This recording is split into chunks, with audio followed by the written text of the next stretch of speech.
ঈদযাত্রায় রাজধানী ছাড়তে ভোর থেকেই বাস টার্মিনালগুলোতে ঘরমুখো মানুষের উপচে পড়া ভিড় দেখা যাচ্ছে।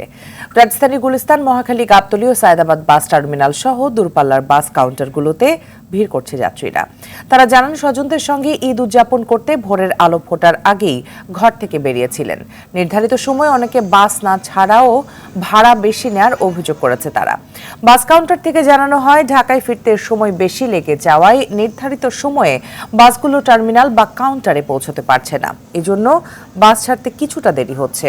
কমলাপুর রেলওয়ে স্টেশনেও দেখা গেছে যাত্রীদের উপচে পড়া ভিড়। সকাল থেকেই দেশের বিভিন্ন গন্তব্যের উদ্দেশ্যে ছেড়ে গেছে বেশ কয়েকটি ট্রেন। নগদের কাছে সব গ্রাহকই প্রিয়, তাই তো সারা দেশে ক্যাশ আউট চার্জ সবচেয়ে কম।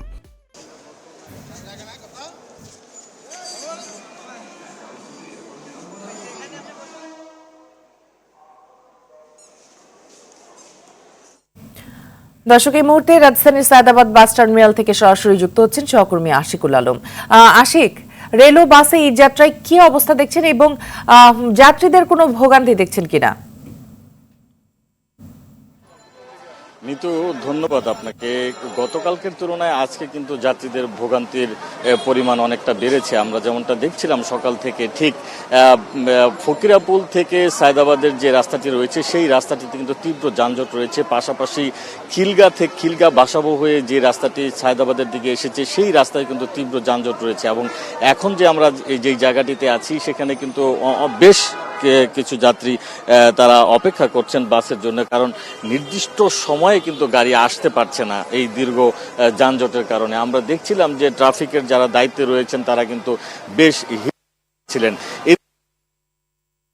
রেলওয়ে স্টেশনে আমরা যেমনটা দেখেছি যে প্রতিটি ট্রেনই কিন্তু সময় মতো ছেড়েছে এবং এই কোনো ট্রেনই কিন্তু বিলম্ব করেনি। এবং সেক্ষেত্রে কিন্তু গতকাল যেমন আমরা দেখেছিলাম যে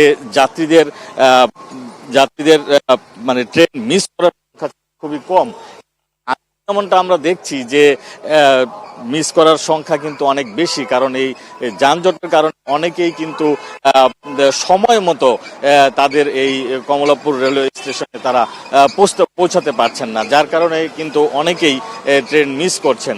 এটি কিন্তু আমরা দেখেছি সকালে। কিন্তু রেলওয়ে কর্তৃপক্ষ যেমনটা বলছিলেন যে তারা কিন্তু বেশ সময় নিয়ে যথেষ্ট পরিমাণ যাতে যাত্রী যেতে পারেন সে ধরনের ব্যবস্থা কিন্তু তারা রেখেছেন।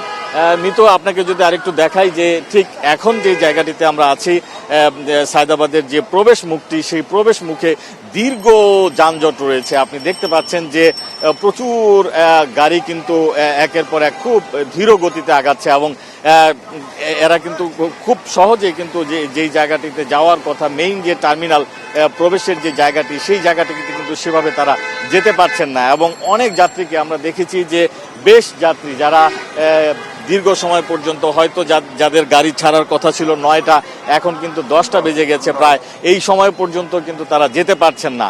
তো তারা এই ভোগান্তির জন্য আসলে এই প্রতিবার ঈদেই কিন্তু এ ধরনের একটি ভোগান্তি হয় এবং সেক্ষেত্রে ব্যবস্থাপনার জায়গায় কিন্তু সবসময় তারা দোষারোপ করে থাকেন। এবং পাশাপাশি তারা বলেন যে বেশ কিছু সময় ধরে কিন্তু প্রতি বছরই আমরা দেখি যে ঈদের যে সময়টা আসে সেই সময়টাতে আসলে যাত্রীদের কাছ থেকে অতিরিক্ত ভাড়াও আদায় করা হয়। এই বিষয়গুলোতে যারা মনিটরিংয়ে যারা রয়েছেন তাদেরকে আরও সচেষ্ট হওয়ার জন্য এবং নির্বিঘ্নে যাতে যাত্রীরা বাড়ি ফিরতে পারেন সেই বিষয়টি নিশ্চিত করার জন্য কিন্তু তারা বারবার দাবি জানাচ্ছেন। মিতু, এই ছিল আমার কাছে ঈদে ঘরমুখো মানুষের যাত্রার খবর।